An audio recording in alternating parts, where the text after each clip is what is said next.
menos obediente. El mexicano tiene mucha tendencia a la libertad o mucho afán libertario, entonces sí se ven en las calles a muchos, se ven a mucha gente con tapabocas, pero también a muchos otros que no lo traen, que van muy libremente, y luego, bueno, todavía en las calles, en los lugares, pues no se guarda lo que se llama la sana distancia, muchos se abrazan, muchos se besan, así que no hay la gran obediencia que creo hubo en Europa, porque tampoco hay un enorme miedo a la muerte, puesto que hay una canción que dice: camino de Guanajuato, la vida no vale nada.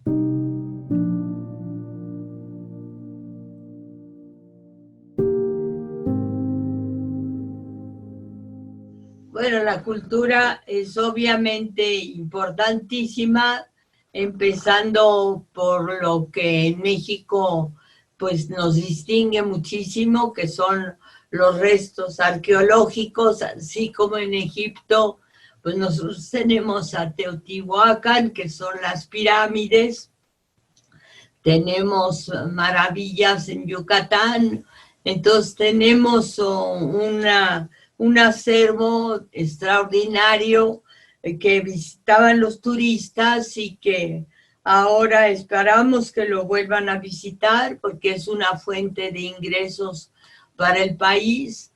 Pero en general, pues los escritores y los pintores pues, están acostumbrados al encierro, son gente que trabaja en su casa y que sabe de la soledad, la conoce bien y incluso la ansía o la desea, porque creo que es difícil, a diferencia de Jean-Paul Sartre y de Simone de Beauvoir, que ellos escribían en un café en París, en una mesa de café, en medio de voces y de ruidos de tazas y de platos, pues los mexicanos, que yo sepa, están en su casa, trabajando en su casa, por lo tanto no hay para ellos.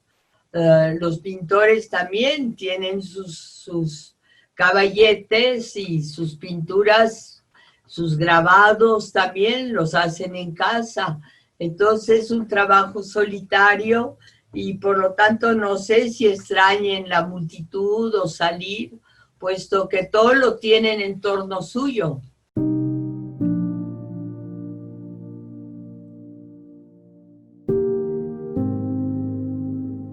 Yo soy una periodista, hago una entrevista cada domingo. El domingo que entra, por ejemplo, se publica una entrevista con Eduardo Matus Moctezuma, un arqueólogo que fue el que descubrió al lado de Catedral la Coyolxauhqui, una figura que faltaba dentro pues, de todos los dioses de México, los dioses del pasado, y es un arqueólogo muy reconocido, con títulos en Harvard, en todas partes en el mundo, y entonces le hago una entrevista sobre su obra y su propio estado de ánimo, su felicidad o su infelicidad, pero está muy feliz.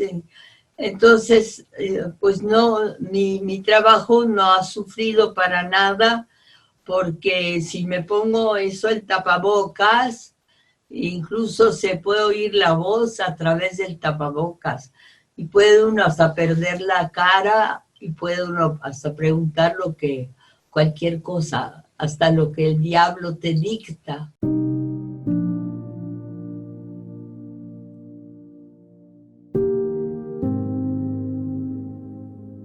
Yo soy muy fanática de la técnica Freinet, es decir, que los niños aprendan a partir de sus propios intereses, sus propias pasiones.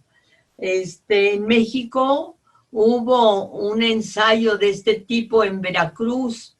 Llegó Patricio Redondo, un profesor español que se quedó, no alcanzó a llegar hasta la capital, se quedó en San Andrés Tuxtla y empezó a enseñarles a los niños a partir de sus propios intereses. Primero los reunió bajo un árbol, los sentó debajo del árbol y les platicó, y después ya logró hacer una pequeña escuela muy modesta, y en esa escuela los niños crearon unos cuadernitos también muy modestos, donde escribían lo que ellos pensaban y lo que a ellos se les ocurría.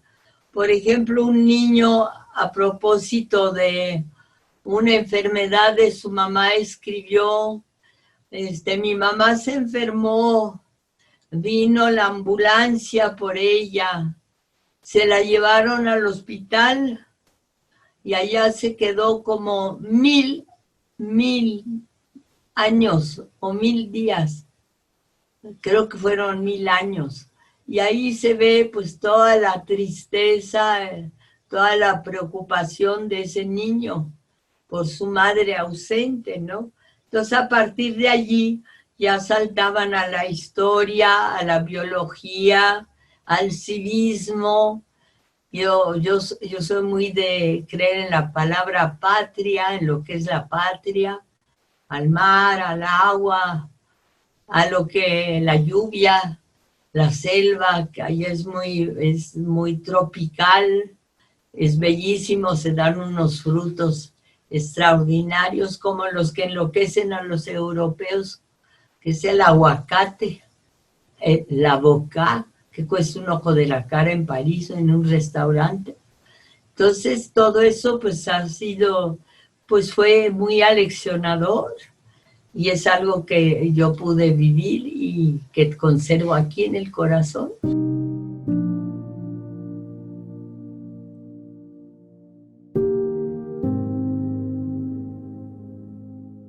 Bueno, lo de 1968 sucedió ya hace pues más de 40 años, ¿no? Es decir, hace casi 50. Yo tengo personalmente 10 nietos, siempre he tenido mucha relación con los jóvenes. En general, los jóvenes les gusta mucho tener una abuelita de pelo blanco, porque no los regaña, no da indicaciones, no lo sabe todo como los papás que te dicen, hazle por aquí, muévete por allá, todo eso, o se enojan, ¿no? O regañan, o castigan. Entonces, es muy fácil para mí que se acerque alguien y me cuente. Incluso cuando salgo a la calle, siempre hay alguien que me busca para contarme algo, ¿no?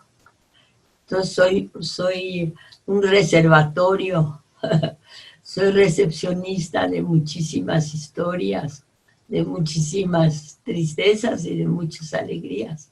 Se oye cursi, pero así es. Entonces así he sido periodista, pero siempre me remiten a la tragedia, la masacre del 2 de octubre de los estudiantes, pero he escrito otros libros y sigo escribiendo ahora y sigo haciendo periodismo y espero seguirlo haciendo durante 20 años más, aunque ya tengo 88.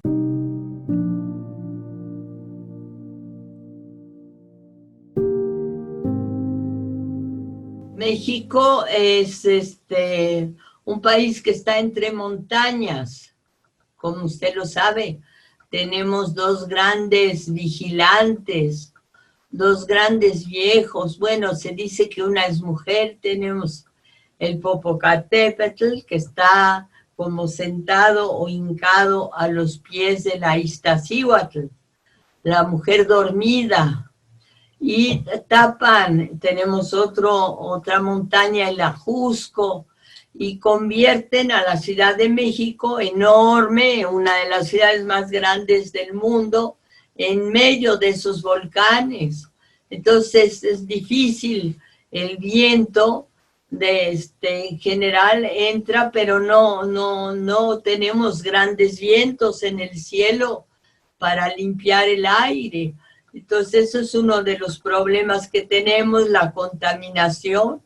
Y luego el mexicano tiene la espantosa, la horrible costumbre de que apenas tiene dinero, no le importa tener un techo, lo que compra es un automóvil, por la enorme publicidad que viene de Estados Unidos. Incluso antes muchos acostumbraban ir a Estados Unidos a comprarse un coche de segunda mano y traerlo a México, cambiar sus placas y usarlo en México. Entonces, esa saturación de automóviles y ese culto de veras a conducir es terrible, y también provoca en nuestra ciudad el horror de la contaminación, que, por ejemplo, bueno, a mí me resulta muy difícil pensar que lo primero que desearía sería un coche.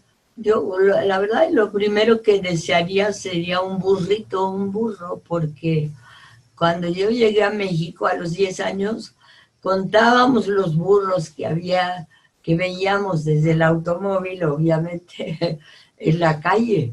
Y había muchísimos burritos, y yo no sé si ahora nos los estamos comiendo en mole verde o qué pasa, porque ya no veo ni un burro.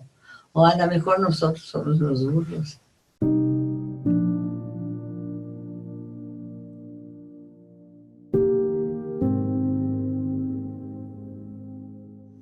Bueno, ahorita tenemos un presidente que todo el tiempo se dedica a los indígenas, que los ha privilegiado, las culturas indígenas, un poco con, yo creo, el enojo o el rechazo de intelectuales y de casas de cultura y de instancias culturales que ya no reciben el dinero que recibían antes, porque todo está destinado a los pueblos originarios, a las culturas originarias.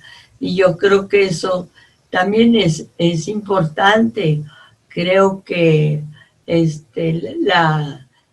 la indiferencia tan enorme que ha habido hacia los indígenas, el racismo en México, es muy extraño, porque somos racistas en contra de nosotros mismos. Usted va a decir, ay, bueno, ¿y qué tiene que decir esta Poniatowska con ese apellido polaco a hablar de eso? ¿Qué tiene que ver? Pues yo tengo que ver porque también mi mamá es mexicana, mi mamá se apellida Amor, hay apellidos así, creo que son medio anarquistas. Por ejemplo, Paz, Octavio Paz, P-A-Z. Odio, Eunice Odio, una poeta que murió en Sutina. En fin, hay muchos nombres así. Y creo que ya me desvié, pero le puedo decir que ahorita el interés tan enorme de nuestro gobierno por una clase social que siempre estuvo abandonada y maltratada, que siempre estuvo al servicio de los blancos, pero que sí recibió apoyo y recibió reconocimiento también de gente como Miguel León Portilla, el padre Ángel María Garibay, pues Eduardo Matos Moctezuma, que descubrió a la Coyolxauhqui, que está debajo de, por ejemplo, del Zócalo, pues surgen así todos los que, bueno, que nosotros los llamamos ídolos, ¿no? Todos los tepalcates y todas las figuras que los españoles hicieron pedazos, agarraron a hachazos, todas están vueltas todas han vuelto a salir, y creo que influencia sobre el gobierno mexicano, sobre el presidente actual, es enorme, porque él fue un niño también, un niño descalzo, que vivió en Tabasco, al lado del agua. Tabasco es pura agua. Y entonces ahí vivió, no era un niño privilegiado para nada. Y todo eso, pues todo eso se refleja en su amor a los indios, a los indígenas y a los que han sido totalmente abandonados y que finalmente sí es cierto, son los dueños de México.